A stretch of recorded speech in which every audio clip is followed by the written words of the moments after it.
Hello दोस्तों, स्वागत है आपका हमारी मज़ेदार कहानी की दुनिया में।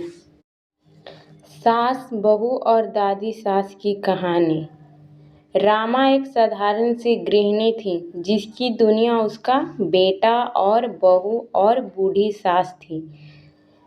उम्र की ढलती शामों में रामा अक्सर अपनी सास के लिए चाय बनाते वक्त सोचती, जैसे जैसे उम्र बढ़ती है इंसान का दिल छोटा क्यों हो जाता है।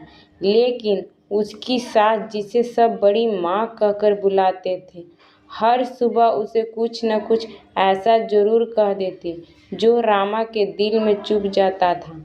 रामा की बहू प्रिया एक पढ़ी लिखी, तेज, सलीकेदार लड़की थी। जब वह इस घर में नई नई आई थी तब उसने बड़े चाव से सबको खुश करने की कोशिश की थी। रसोई की हर रेसिपी सास से सीखना चाहा, बड़ी माँ के पैर छूकर आशीर्वाद मांगे, पर हर कोशिश जैसे किसी दीवार से टकरा कर रह जाती। बड़ी माँ के लिए प्रिया सिर्फ एक बाहर की लड़की थी और रामा वह बीच में बुरी तरह फंस चुकी थी।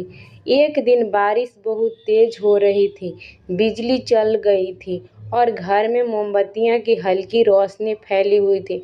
बड़ी माँ अपनी चारपाई पर लेटी थी और प्रिया को ऑफिस से देर से लौटी थी।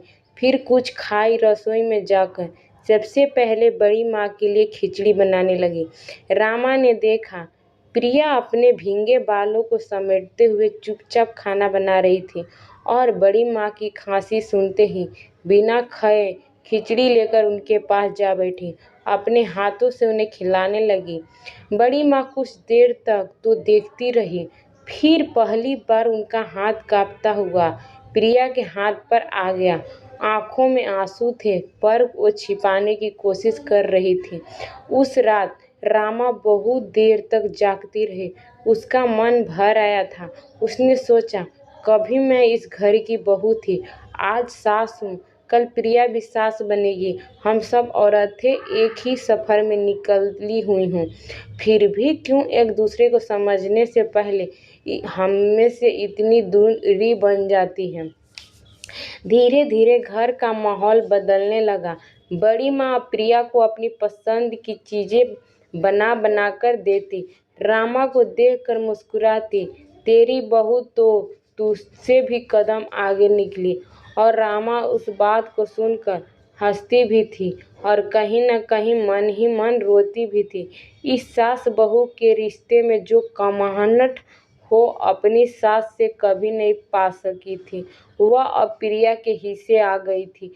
एक दिन जब बड़ी माँ की तबीयत बहुत बहुत ज़्यादा खराब हो गई, उनके आखिरी शब्द प्रिया के नाम थे, बहू तू बस इस घर की रोशनी बनी रहना, तेरी सास को भी माँ की तरह देखना। वो चली गई, लेकिन एक ऐसी चुप निशानी छोड़ गई जो हर कमरे में थी।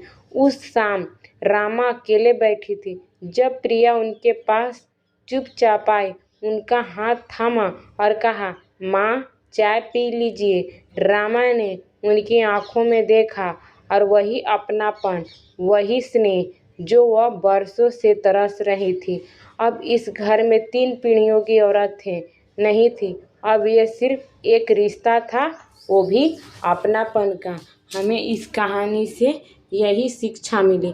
अगर आप लोग की ऐसी कहानी पसंद आई तो आप लोग मेरे चैनल को सब्सक्राइब कर दीजिएगा और कमेंट कर दीजिएगा। आप लोग के लिए ही ऐसी मज़ेदार कहानियाँ बनाती रहूँगी।